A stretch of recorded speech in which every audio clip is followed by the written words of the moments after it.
अवसानी मैया आई है आज मेरे अंगना। अवसानी मैया आई है पहिला मंगना अपने राजा बदे मंगवाई। पहिला मंगना राजा बदे मंगवाई। धनया बुद्धि अवसानी मैया देई आई। धनया बुद्धि अवसानी मैया देई आई आज मेरे अंगना।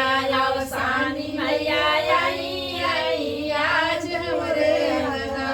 अवसानी मैया गई है दूसरा मंगन अपने बेटा बदे मंगवाई। दूसरा मंगन अपने बेटा बदे मंगवाई। बढ़ाया बुद्धि अवसानी मैया देई आई। बढ़ाया बुद्धि अवसानी मैया देई आज मेरे अंगना।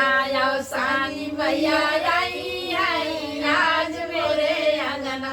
अवसानी मैया आई है आज मेरे अंगना। अवसानी मैया आई है दूसरा तीसरा मंगन अपने बहू बदे मंगवाई। तीसरा मंगन अपने बहू बदे मंगवाई। गोदिया लालनवाया अवसानी मैया देई है। गोदिया लालनवाया अवसानी मैया देई है आज मेरे अंगना। अवसानी मैया आई है आज मेरे अंगना। अवसानी मैया आई है चौथा मंगन अपने बेटी बदे मंगवाई। चौथा मंगन अपने बेटी बदे मंगवाई। घर बड़ा सुंदर अवसानी मैया देई है। घर बड़ा सुंदर अवसानी मैया देई है आज मेरे अंगना।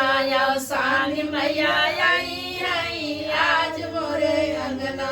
अवसानी मैया आई है पांचवा मंगन हमार अपना बदे मंगवाई। पांचवा मंगन हम अपना बदे मंगवाई। सेनुराया मराया अवसानी मैया तरी है। सेनुराया मर अरे अवसानी मैया तरी है आज मेरे अंगना। अवसानी मैया आई आज मेरे अंगना।